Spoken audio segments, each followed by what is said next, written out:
Dear students, NEET UG 2023 का form भरते समय कुछ खास बातों का ध्यान रखना है, जो कि इस प्रकार हैं।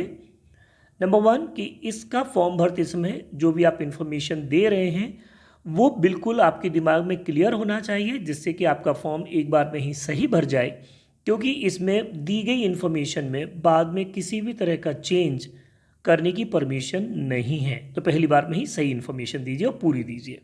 ये फॉर्म 3 स्टेप्स में भरता है। एक बार भी आप जब भरने जाएंगे तो उसमें 3 स्टेप्स आएंगे। पहले स्टेप में रजिस्ट्रेशन होगा, दूसरे स्टेप में एप्लीकेशन फॉर्म भरा जाएगा, तीसरे स्टेप में फीस पेमेंट होगा।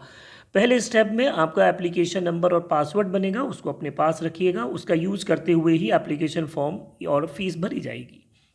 इसके लिए जो एज है वो 17 ईयर कंप्लीट होना चाहिए उस साल में जब आपका नीट में एडमिशन हो रहा है, मेडिकल कॉलेज में एडमिशन हो रहा है। उस साल के 31 दिसंबर को आपकी एज 17 ईयर कंप्लीट होना चाहिए, अर्थात आपका बर्थ 31 दिसंबर 2006 को या उसके पहले होना चाहिए। अपर लिमिट की इसमें कोई लिमिट नहीं है, कोई भी कभी भी कितनी भी बार भी ये एग्ज़ाम दे सकता है, but lower limit 17 year complete होना चाहिए।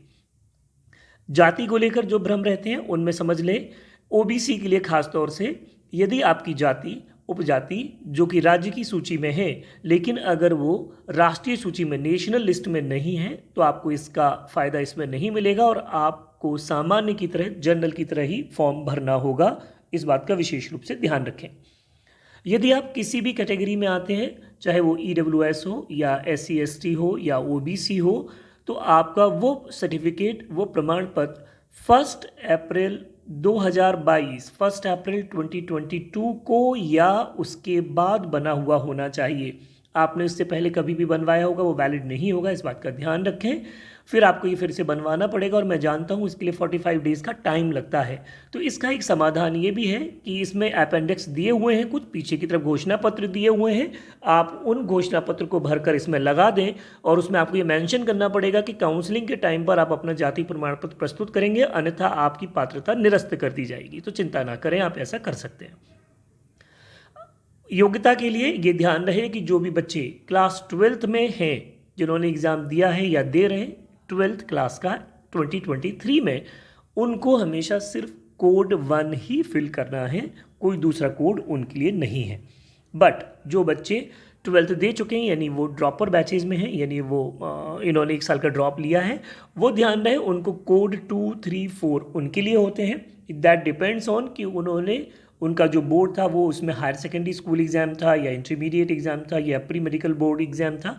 तो जैसे ही आपकी स्कूल का सर्टिफिकेट का पैटर्न हो उसके हिसाब से आपको इन कोड को सेलेक्ट करना है। या ध्यान देने वाली बात है, जिन्होंने ओपन स्कूल या प्राइवेट से किया है वो इस एग्ज़ाम देने के पात्र नहीं हैं। जिनका बायो प्राइमरी सब्जेक्ट नहीं है वो भी नहीं है इसके पात्र, लेकिन हाई कोर्ट के ऑर्डर से अभी वो इन एग्ज़ाम को दे सकते हैं। It is subjected to final decision.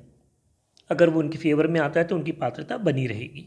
बाकी जो बचे हुए पॉइंट्स हैं उनमें खास तौर से ध्यान रहे, 2 तरह की फ़ोटोग्राफ हैं। एक फ़ोटोग्राफ पासपोर्ट साइज़ है और दूसरा पोस्ट कार्ड साइज़ है। इन दोनों में वाइट बैकग्राउंड में कलर फोटोग्राफ होना चाहिए जिसमें दोनों कान दिखते हों। यदि आप स्पेक्स लगाते हैं, परमानेंट लगाते हैं, तो फिर वो आप उसको लेकर भी फ़ोटो खींच सकते हो। फ़ोटो पर आपका नाम और डेट मेंशन होना चाहिए, जैसा कि स्क्रीन पर आपको दिखाई दे रहा है।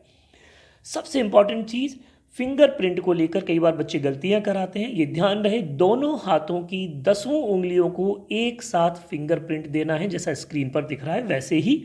इसमें कोई गलती ना करें और सिग्नेचर भी दी हुई जगह पर ही करें, इससे बाहर उसको नहीं निकलना चाहिए, क्योंकि ये गलतियां कई बार बच्चे करते हैं और इससे उनका फॉर्म निरस्त हो जाता है। तो कृपया इन बातों का ध्यान रखेंगे तो आपके फॉर्म सही से भरे जाएंगे।